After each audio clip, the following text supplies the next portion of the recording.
Dnes tu mám pre vás veľký haul z Normalu a z MyProteinu. A áno, je to v Nespresso taške. Chceli sme takéto modré taky, úprimne mám rada štiplavé, ale nie až do takéto miery. Takéto cestovateľské balenie, nejaké krémiky, šampóny, žiletky. To sa do domácnosti určite zíde, to je také na čistenie umývadiel. SPF-ko, dajme takúto kávu, odličovacie tamponíky, proteinovú tyčinku, takéto utierky a kvázi na umývanie intimnej zóny, gel na holenie, salopet cukríky, kondicionér na vlasy, ktorý kvázi má hydratovať poškodené vlasy. Sea Salt Spray, to som počula od Kiki, že je to fakt dobré, tak sa teším, keď to vyskúšam.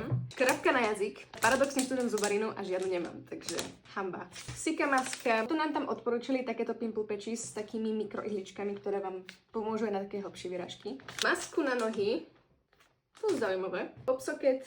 Tu máme blush. Tieto kolagénové masky sa strašne mega teším. Napadne za obeď asi dneska. Tu máme takúto, no viete, tú ampulku na parfém, maskaru, vazelínu. Takúto kefu na taký slick bun. Je to takýto hydratačný podkladový krém Hyaluronic Acid Serum. No a potom tu máme MyProtein v Nespresso taške. Objednala som si takýto whey protein s vanilkovou prichuťou. Ja tým, že som veľmi lenivá, alebo to skôr pripisujem tomu, že som po škole už veľmi unavená a nechce sa mi cvičiť a mala by som ísť cvičiť, tak som si musela zobrať takýto nakopávač. Potom sme k tomu podostávali takéto proteinové tyčinky. Objednala som si ešte aj nohavicovo leginy. Tak to asi vyzerá a kvázi má to také zvoncové rozšírenie. Podostávali sme toho naozaj veľa a ja vôbec neviem, čo s tým urobím, takže nejaký nápad?